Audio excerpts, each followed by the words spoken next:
I want to thank all the businesses who turned out to tell us their stories, talk about the struggles, but ways that we could find solutions to help it move forward. We were very hopeful that come the summer with the All-Star game, it was going to be the kickstart to really bring back for that money that resources lost, the struggles that they had to put in. You know, during COVID, not only had they shut down, but they put money back into their businesses, building drive-thrus and others, borrowing to buy a food truck they can't have, but playing it to the employees. I wish Major League Baseball would look at the faces. I wish this administration would come here and listen to these voices. Because they encouraged the team to leave. They encouraged the game to be played somewhere else. This isn't a partisan issue. This is about America. This is about small businesses. This is about survival and coming back. Because we believe this is the greatest nation on earth. And we understand that small business is the backbone that brings the jobs forward. And these entrepreneurs who take the risk are the ones that make it happen, generation after generation. With that, let's take some questions. Yes. The Republican legislature passed SB 202 that the Major League Baseball was protesting against. Why is it Joe Biden's fault that they're protesting a bill that the Republicans passed when I know y'all support businesses being able to make choices? Well, I think the president, in his encouragement, without reading the bill, many times he misstated what was in the bill itself. I mean, even from his own home state to what is allowed to happen here in Georgia, the number of days to vote, the openness in the process, I think that was misinformation, which encouraged the Major League Baseball to make an uninformed decision to move a game based upon information that wasn't true, that was not in the bill itself. And when you really looked at and you want to help minority-owned small businesses, you've got a much larger population of that right here in Georgia than anywhere else, and especially from where they moved it to. Yes, ma'am. So what's next? What do you do from here to help these businesses, or are you hoping Major League Baseball might change their mind? Well, I wish Major League Baseball would learn the lesson from this, to not make a rash decision, to make informed decisions, to read the bills before they make judgment. This movement in this country about wokeness has got to stop. We can disagree on things, but let's base it upon facts.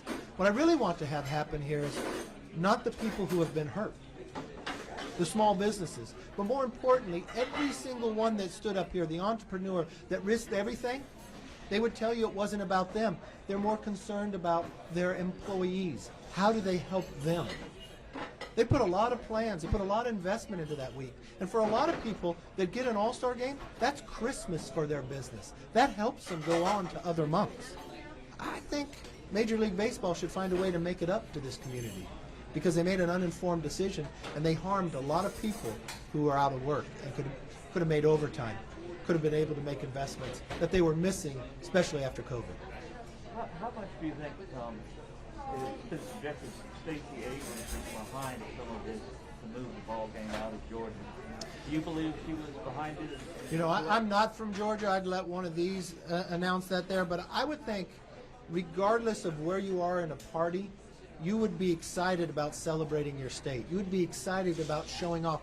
Baseball, they don't come out and show how they're registered to vote. They came out to play ball, America's pastime.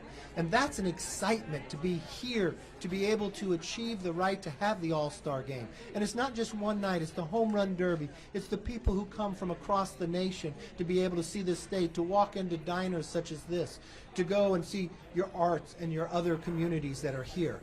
That is a success for the entire state.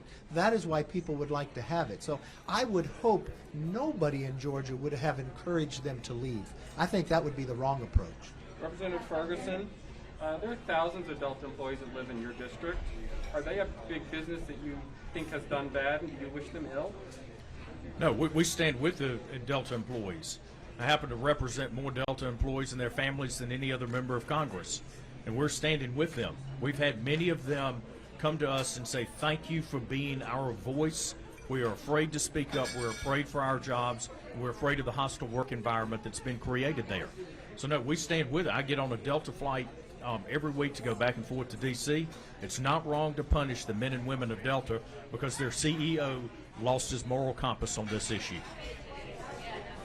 Yes, ma'am. Will you call for a vote to seek the removal of Liz Cheney from your leadership team? You know, the conference, besides all that, we're here talking about small business, and we're talking about solutions, ways that we can help America continue to grow. I started my first small business when I was 20. I know what the struggle is. I know what it's like to try to make payroll, to get more sales, and that's what we're here to do. Mr. Leader? Yes. Thank you. Governor Trump stood against President Trump and his efforts to overturn the election. The president's very upset about that. Is there room in the Republican Party for a Liz Cheney and a Brian Kemp who have not supported the president on that, but you support? I've answered this question many times. The Republican Party is a big tent. We welcome everybody. Thank you very much. Thank you all. Have a good day. And be sure to get some cake or pie on the way up.